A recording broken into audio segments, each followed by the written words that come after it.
माशाल्लाह इस वक्त मेरी पेंटिंग पूरे पाकिस्तान से बाहर दुनिया में 160 से ज़्यादा पेंटिंग जा चुकी हैं, काफ़ी।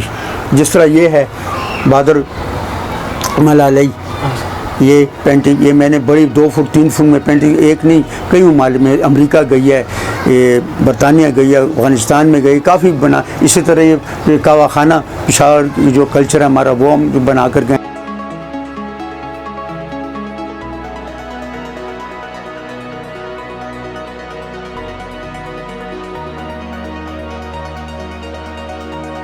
देखें वो किला बाले सार की पेंटिंग वो मैंने की है। इसी तरह वो पेशावरी कावा खाना काफ़ी किया। मुझे ख़ुद भी शौक़ है कि मैं अपने सरहद का जो पख्तूनख्वा का कल्चर है उसको प्रमोट करूं, उसको पेंटिंग में लाऊं ताकि एक रिकॉर्ड रहे हमारे पास।